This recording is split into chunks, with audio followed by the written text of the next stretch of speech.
Israel is a country which is a family. It can be an unhappy family. We will have peace relations with Iran, I'm sure.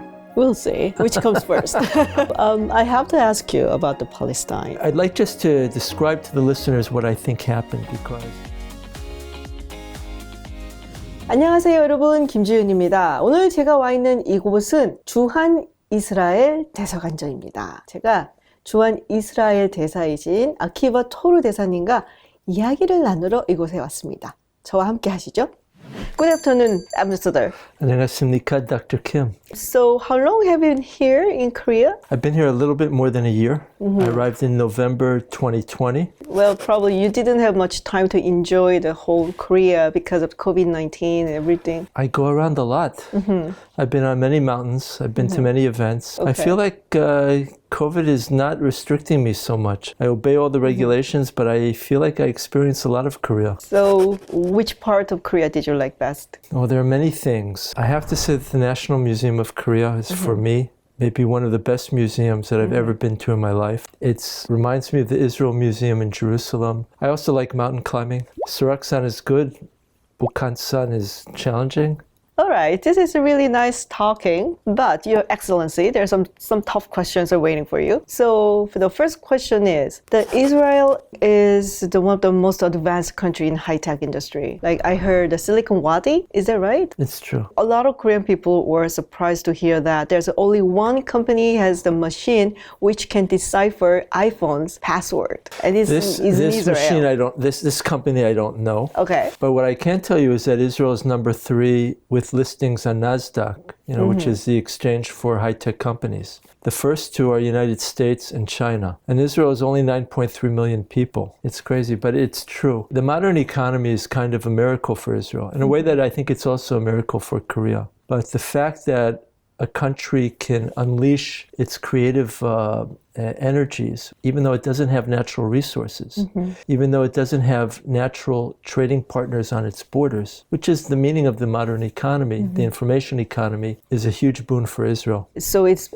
actually the people, the human capital is the most important I think thing. in this way we're very similar to the Republic of Korea. Korea also does not have natural resources. Those natural resources which exist are mostly north of the 38th parallel. How did Korea become prosperous? Through the organization of its people, through industrialization, through ability to manufacture, to master technology, and to market all over the world. For Israel, we're not such good manufacturers. We're a small country. We don't have space to make steel, but we are very good at innovation.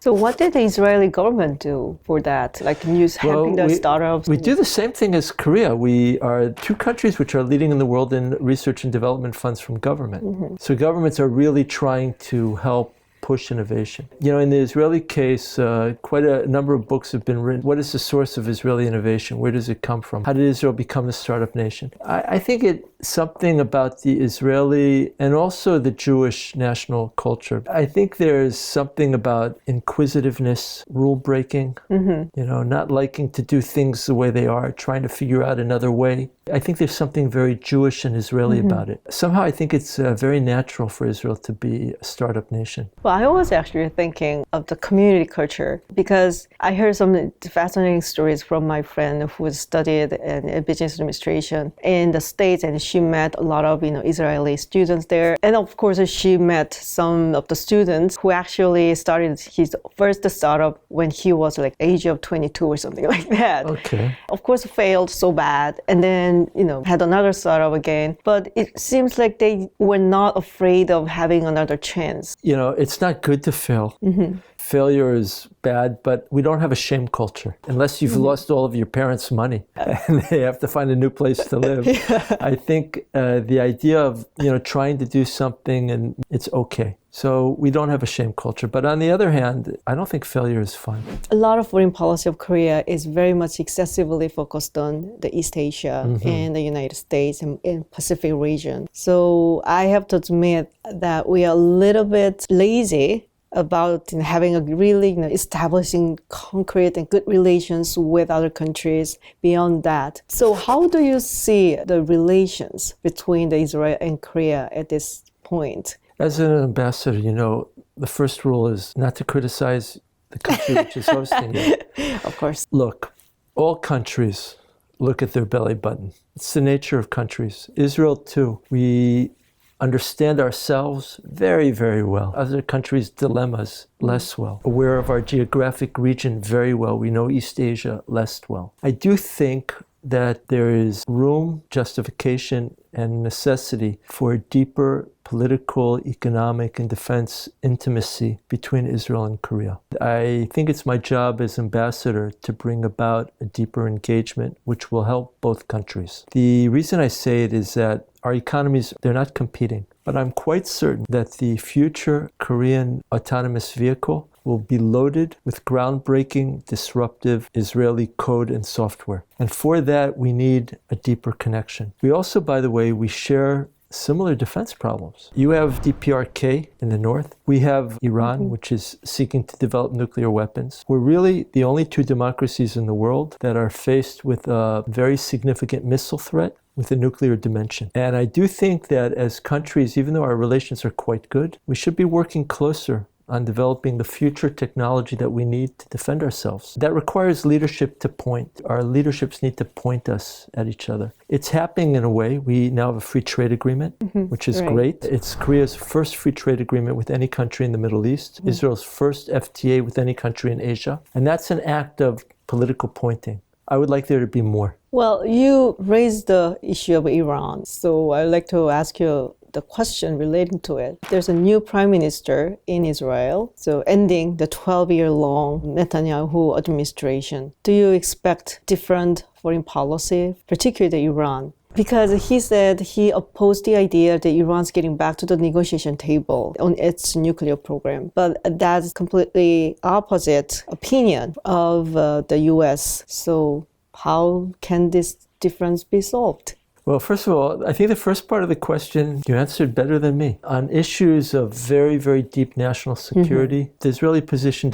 generally does not change despite the change of governments. Prime Minister Bennett is leading a government which is a true coalition of all the colors of the rainbow. And yet the policy of the government is very similar to the policy of the Netanyahu government regarding the Iranian nuclear issue. We are very suspicious of Iran. We do not believe that they are really willing to enter into a negotiation. We don't believe that they're going to give up their nuclear ambitions. If there's differences, it might be in the issue of tactics or tonality. Should we argue with the American administration publicly or privately? I mean, the United States is our friend, our very, very close friend and our deep strategic ally. There's no question about it. Sometimes the friends, even if they don't disagree, not all our arguments have to be out in the open. Even if we don't agree with it, how do we live with a disagreement? How do we negotiate that? That's a really good word, I think. How to disagree. We have to figure it out. That is really important, I think. And that's your job as a diplomat. It's my job as a diplomat, but it's also a job for governments at the highest level. I think these issues are not foreign to Korea. Korea understands, even if we don't agree with an administration on certain points, we have to figure out how to make it work. At the end of the day, it's a marriage that we're not walking away from. Israel is surprising a lot of other countries recently because they are normalizing the relations with other Arab countries, even Saudi Arabia, which is really good. I think a lot of people are welcoming it. What is the expectation you have from this new engagement between Israel and Arab countries? Everything. Really? The future. Can you be more specific? We've had a very, very deep argument with the Arab world over the Palestinian issue, over the very establishment of Israel or the existence. I think that many things are happening which are causing these ice blocks to break up and move around. On the one hand, we have, I think, a maturation of the conflict. Israel was established in 1948. We have a peace treaty with Egypt already since 1980, with Jordan since 1995. By the way, after the peace with Egypt, which most important Arab state, we had wars in the Middle East, but we did not have a major Arab-Israeli war since then. So things are changing. The Palestinian issue, which perhaps we'll come back to, has also reached some sort of steady state of, we haven't solved the conflict, we're not killing each other. We're finding some way, some sort of modus vivendi. And I think that for the Sunni states, the moderate Sunni states in the region, they see an emergent Iran and they find it very threatening. We now, things are happening that are hard to imagine. Our Minister of Defense just signed a defense treaty with the Kingdom of Morocco, beyond belief almost. I was born in 1970s. So I've seen all those tensions and conflict in the Middle East. I mean, the conflict in the Middle East is just sort of like static thing. It's always there, but now it is changing. And I guess maybe because of the old energy revolution, we call it like, shale gas. That's why the role of Saudi Arabia and other countries is kind of dwindling. Israel's first prime minister, I don't know how deep we should go into history, but David Ben-Gurion, Israel's first prime minister, he did, after the first Arab-Israeli war and the establishment of Israel, he thought that Israel would establish peace agreements with its Arab neighbors relatively soon. That didn't happen. Instead, the conflict deepened, but it was largely driven by the superpower rivalry, with the Soviet Union building huge Arab armies and competing with Western Israel in the region. So that really deepened the conflict. But now we have, global things which are saying, well, why should this be? There isn't a logic for it. United Arab Emirates, Morocco, Sudan, other Arab states, they have no actual issue of conflict with Israel per se. One day we will have peace relations with Iran, I'm sure. And we have no issues of argument with Iran as a country. Maybe around the time that the Korean Peninsula unites. We'll see which comes first. We'll see. So I have to ask you about the Palestine. You don't have to, it's fine. So the two-state solution, is it gone forever? I don't know. I honestly don't know. I can tell you where I see things right now. First of all, the current Israeli government, because of its really diverse political structure, does not take a specific position on this issue. If you would ask me to describe it, I would say that the parties of the left believe deeply that the only correct solution for the Israeli-Palestinian conflict is two states living side by side. The parties on the right would say maximum that we can offer the Palestinians is a strong autonomy. We can't safely withdraw fully from the territories and enable Palestinian statehood. Parties in the center would say, well, depends how things go. I'd like just to describe to the listeners what I think happened, because until the year between 2000 and 2005, Israeli public opinion changed. We signed an agreement with the PLO, with the Palestinian National Movement, in 1993, the Oslo Accords. Between 1993 and 2001, there was strong public opinion in favor of the territorial compromise necessary for the establishment of a Palestinian state. There was a belief that this was the direction we were going, and a separation into two sovereign bodies was the way that we would solve our historic conflict. But when the process broke down in the Second Intifada, and we saw that the process was completely reversible, then political opinion began to shift. I think where things really changed was after the 2005 disengagement from Gaza. Prime Minister Arik Sharon said, I'm going to really push the peace process forward. We're removing all Israeli settlements from Gaza. Gaza will be delivered to the Palestinian National Movement, and if it goes well, then we'll talk about further disengagement in the West Bank. But Abu Mazen lost power there in a year and a half, or in 17 months. Hamas took over, and now we have basically an enemy state on our border. And I think that this changed opinion in Israel because most Israelis said, wait a second, this happened in Gaza. Gaza's a delimited area, 40 kilometers from our airport. That's one kind of problem. If the same thing would happen in the West Bank, then we would have a Hamas state 2 kilometers from our parliament. So we now find ourselves in a situation where we have President Mohammed Abbas of the Palestinian Authorities, surely a very decent man, but the minimum which he is willing to accept exceeds the maximum which the Israeli government believes it can safely offer. And therefore, I don't know what the answer will be. Whenever there's a conflict between Israel and Palestine, which happened this year as well, it seems that the more heavy criticism is on Israel's side from the global community. So how do Israelis take this? We become resilient. I think the job of a country which wants to be decent is to try to be as good as is possible. But you have to defend your people. We can't be in a situation where more than 1,000 rockets are fired at Israeli towns and the Israeli army does not act to stop that rocket fire, even if the rocket fire is being fired from within civilian centers. A government has to defend its people. And that comes before defending its image. What's written in the newspapers we'll live with. That's the job of diplomats to deal with. Then what about this case? We sometimes see the protest groups are holding the Israeli flag, national flags.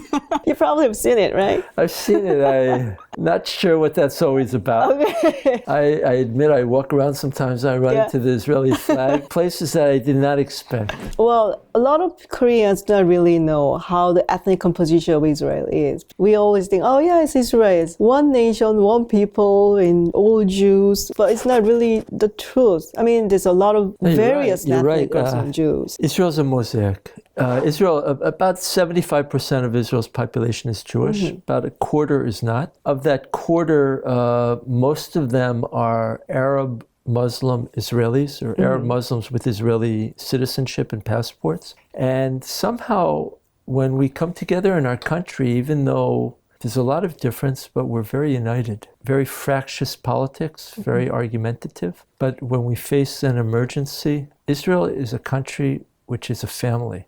And like all families, it can be an unhappy family. It can be a family which really argues with each other and parts of it hate each other. But at the end of the day, we're family. Well, this is about Christmas time. So Judaism keeps different holidays. And that is sort of a symbol of that holiday. This is the Hanukkah menorah. I see. Could you please explain it to us? Okay, so in the year Yeah. 164 BC, Wow. Okay. the second temple stood in Jerusalem, but the Seleucid king Antiochus IV banned Judaism, and then there was a rebellion. The Maccabees rebelled, and then when they came to rededicate the temple, within the temple there is the menorah. For us, it's sort of like the victory of light over darkness, Jewish nationalism, the ability to assert our culture when it's attacked. Definitely, there's a difference between Judaism and Christianity. It's true. There's similarities as well. Yeah. Great monotheistic religions are Judaism, Christianity, and Islam. And there are a lot of similarities between them. All of them believe in the Ten Commandments. All of them believe in one God. All of them believe good and bad. Judaism is a national religion. Unlike Christianity and Islam, it's a religion which is not a missionary religion. It has a message to the world as well, and it gave the Bible to the world, but it's a national religion. The establishment of Israel in 1948 has revitalized Judaism and given it kind of a face it didn't have for a very long time because it was always a minority religion, and now we're in a country where the majority religion. That also means that we have to relearn how to behave and how to act towards minorities. And Israel is known for the mandatory military service, which we do have too. That's right. But that responsibility in Korea is only given to the men. But I know that in Israel, that regardless of gender, you have to serve the military service. How long is the service? So service for men was 3 years and for women was 2 years. For men, it was just shortened by 4 months. But the Army wants to re-extend it to 3 years. Oh, yeah? But my daughters, because they chose combat service and officers training, they both served for more than 4 years. Wow, that's a long time, 4 years. It is, and they began university studies much later than is common in the West. But they don't feel like victims because of it. It's very natural in Israel. Also, the young people know that their parents did the same thing. So it's not odd and it's not strange. It's natural. I think it's very good that young Israelis have a feeling that they have to do something which is for the greater collective. I know you have this in Korea as well. I don't preach to Korea about drafting women because it's an internal decision here. I would say, though, that if you need a serious armed forces and you give up on women right at the very beginning, you're cutting the quality of your force in half. I was wondering how the experiences are. I mean, does the experience change their attitude toward the country or patriotism? I don't want to speak for them. Okay. So I'll speak for myself. Okay. I think that the Army service it's not romantic. It's tough. I think young Koreans, I'm sure, young Korean men feel the same. You see things which are good, you see things which are not good in your fellow people. You lose your naivete about organizations. But at the end of the day, the Israel Defense Force is a true citizens' army, and it belongs to all of us. Afterwards, I did years of reserve duty as well. And it reminds them society has demands on you as well.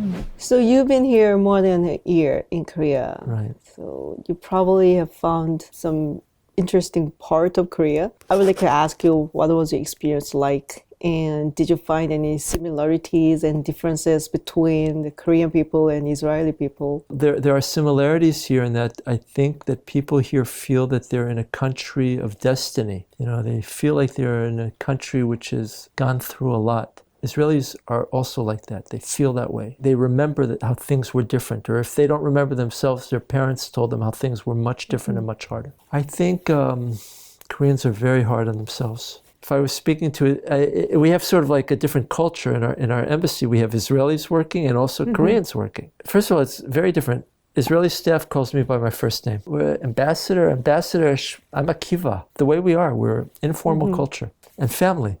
At some point. Korean staff, I tried it the first day, I said, call me Akiva. They said, yes, ambassador. But the thing is, with Israeli staff, I can talk in a much rougher way because it's the way we talk. With Korean staff, I realized that internal self-criticism and work ethic is like, it's harsh. And if I say something, it's taken at several levels of severity more than I meant. But I really like it here. Again, thank you so much. Ambassador Tor. Thank you very much, Dr. Kim. It's a pleasure you can to call talk me to you. Jiyoon, of course. You can call me Akiva. May I try? Please. Well, thank you so much, Akiva. Can I ask you the last word for Korean people who are watching this clip? Sure. Korean people, 안녕하세요. You're a wonderful, fantastic country. I represent an equally wonderful and fantastic country. I want to bring us closer together. We've had relations for 60 years. It's time for us to go to the next level to deepen our relationship, and I look forward to working with you on that. Thank you very much. 감사합니다. Well, thank you so much. And how can I say thank you in Hebrew? תודה רבה. Tuda Rabba Akiva. 감사합니다. 지요.